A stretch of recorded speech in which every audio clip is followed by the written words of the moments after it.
আমরা এই মুহূর্তে বিটিভি ত্রিপুরার পক্ষ থেকে আমরা শিক্ষামন্ত্রী মাননীয় শ্রদ্ধেয় কিশোর বর্মন মহোদয়ের সঙ্গে আমরা যোগাযোগ করতে পেরেছি। শুভ বিজয়া দাদা, নমস্কার। হ্যাঁ, নমস্কার, শুভ বিজয়া। আজকে হ্যাঁ বলুন। আজকের দিনটি আমাদের জন্য সত্যি একটা বিশেষ সন্ধিক্ষণের দিন। একদিকে আমাদের আজকে শুভ বিজয়া, অন্যদিকে আজকে আমাদের জাতির জনক মহাত্মা গান্ধীরও জন্ম জয়ন্তী তথা আমাদের পূর্ব প্রধানমন্ত্রী লাল বাহাদুর শাস্ত্রীরও আজকে জন্ম জয়ন্তী। এছাড়া আমাদের রাষ্ট্রীয় স্বয়ংসেবক সংঘেরও আজকে 100 বছর পূর্তি হলো। তো সেই উপলক্ষে আমি সবাইকে আন্তরিক শুভেচ্ছা এবং অভিনন্দন জানাই। আজ বিজয়া দশমী। বিজয়া দশমী এই শুভ দিনে রাজ্যের ছাত্রছাত্রীদের উদ্দেশ্যে আপনার কি বিশেষ বার্তা থাকবে?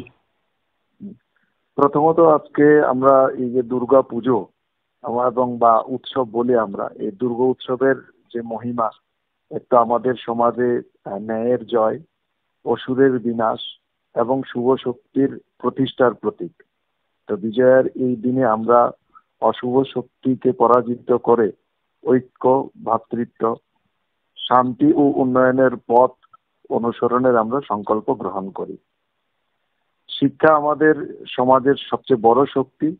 আগামী দিনের আমাদের এক ভারত শ্রেষ্ঠ ভারত গঠন করতে আমাদের ছাত্রছাত্রীদের মধ্যে জ্ঞান, মানবিক মূল্যবোধ ও সৃজনশীলতার বিকাশ ঘটাতে হবে।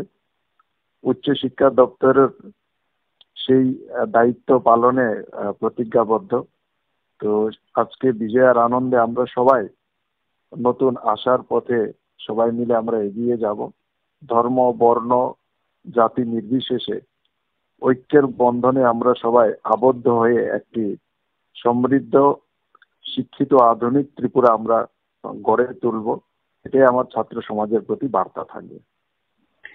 আর বিশেষ করে নারী শিক্ষা, যেহেতু শিক্ষামন্ত্রী আপনি, এই বিজয়া দশমী মানে মায়ের শক্তির পূজা হয়, সে বিশেষ করে কন্যা শিক্ষার প্রসারে সরকারের নতুন উদ্যোগ কি নিচ্ছেন, বা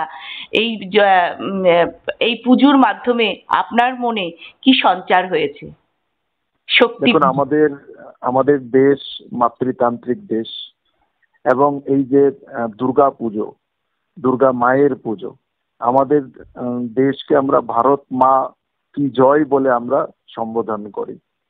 ভারত মায়ের যে রূপের বর্ণনা করা হয়েছে বন্দে মাতরমের মধ্য দিয়ে, সেখানেও কিন্তু দুর্গার প্রতিমা রূপেই ভারত মায়ের রূপকে সেখানে বর্ণনা করা হয়েছে। সুতরাং মায়েদেরকে বাদ দিয়ে যে দেশ মাতৃতান্ত্রিক দেশ, সেই দেশ কখনো অগ্রগতির শীর্ষে উঠতে পারবে না। আমাদের সরকার সমস্ত কিছু মায়েদেরকে অগ্রাধিকার দিয়েই আমাদের সরকার সমস্ত তার প্রকল্প, তার কর্মসূচি নিচ্ছে। সেই মাননীয় প্রধানমন্ত্রী 2014 সালে মায়েদের লালকেল্লা থেকে ইজ্জত ঘর নির্মাণ থেকে শুরু করে আজ পর্যন্ত যতগুলো প্রকল্প নিয়েছেন, সে সমস্ত কিছু মায়েদেরকে সেখানে প্রাধান্য দেওয়া হয়েছে। সবশেষে আমাদের যে জাতীয় শিক্ষানীতি মাননীয় প্রধানমন্ত্রী 34 বছর পর আমাদের দেশে লাগু করেছেন, সেখানেও মায়েদের শুধু শিক্ষা নয়, উচ্চ শিক্ষায় যাতে মায়েদের অংশগ্রহণ বৃদ্ধি পায়, বোনেদের অংশগ্রহণ বৃদ্ধি পায়, সেটাতেও কিন্তু অধিক পরিমাণে সেখানে জোর দেওয়া হয়েছে।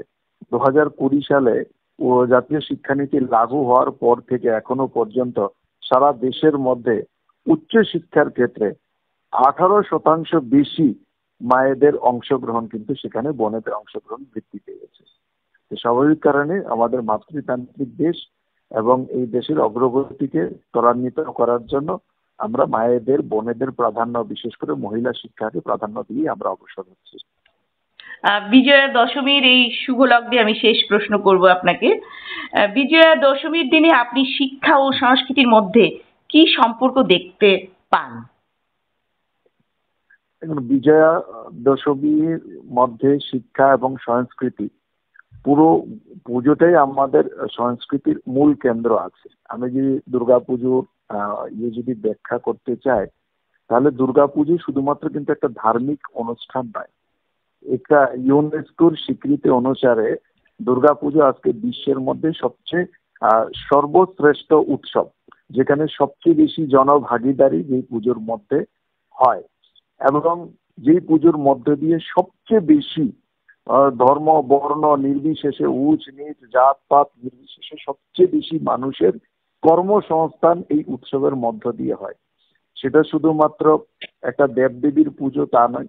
দুর্গাপুজোর মধ্য দিয়ে আমরা যেরকম প্রাণী জগতের পুজো করি, দুর্গাপুজোর মধ্য দিয়ে আমরা উদ্ভিদ জগতেরও পুজো করি, এবং দুর্গা পুজোর মধ্য দিয়ে আমরা কিন্তু সমস্ত প্রাণীকুলেরও পুজো করি। অর্থাৎ দুর্গা পুজো করলে যেরকম আমাদের নিজের মঙ্গল হয়, দুর্গা পুজো করলে যেরকম আমাদের পরিবারের কল্যাণ হয়, সেই সাথে সাথে আমরা সমগ্র দেশ সমাজ এবং মানব জাতির কল্যাণে কিন্তু এই দুর্গা পুজোটা হয়।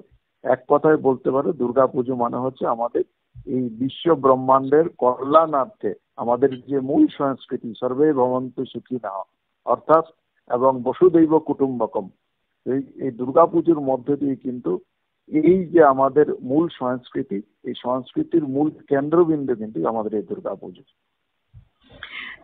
বিটিভি ত্রিপুরার পক্ষ থেকে আপনাকে শুভ বিজয়ার অনেক অনেক প্রীতি ও শুভেচ্ছা প্রণাম রইল। আপনি আমাদের সঙ্গে সংযুক্ত হয়েছেন, এই আমরা খুব কৃতজ্ঞ আপনার প্রতি। বিটিভি টিভির সমস্ত দর্শক বৃন্দদেরও আমার অনেক অনেক নমস্কার এবং বিজয়ার শুভেচ্ছা।